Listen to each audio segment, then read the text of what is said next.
Donc, chez moi, à la maison, on parle toujours français. Depuis, mes deux parents sont francophones. Ma mère est francophone, mais vient de l'Ontario. Puis mon père il était québécois parce que maintenant il est considéré ontarien. Donc, eux parlaient toujours français avec leur famille aussi. Donc, nous, on a eu une éducation en français. Et puis, avec mes frères et sœurs, c'est intéressant parce que, vu qu'on est bilingue, on parle français et anglais avec aucune difficulté. Avec mes frères et sœurs, on a tendance de mélanger les deux. Chez nous, à la maison, nous parlons français.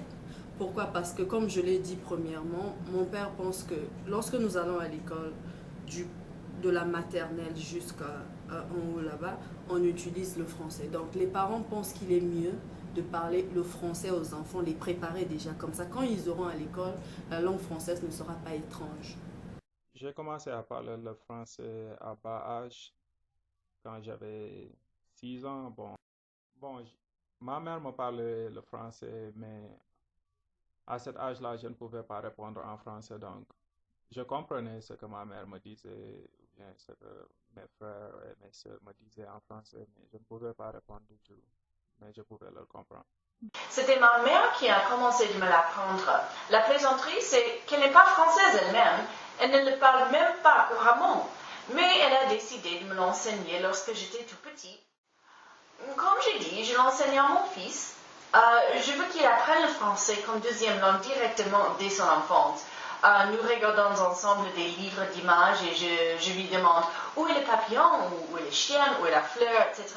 Et déjà, il peut comprendre à peu près 30 mots de français. Où est la flèche? Où est la flèche?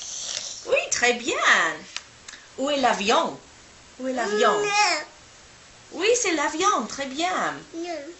Oui. Où est la carotte?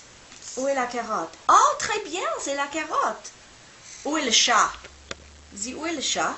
Oui, c'est le chat, très bien.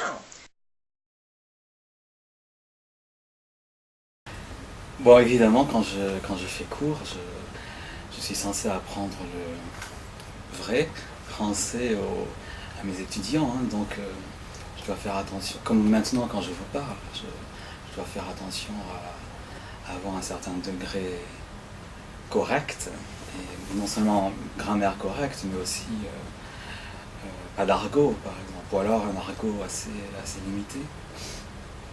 Mais c'est évident que dans ma vie privée, j'ai un français extrêmement argotique, pour ne pas dire vulgaire. Oui, je ne connais pas très bien le français d'Afrique, sauf que je le connais à travers certains de mes étudiants.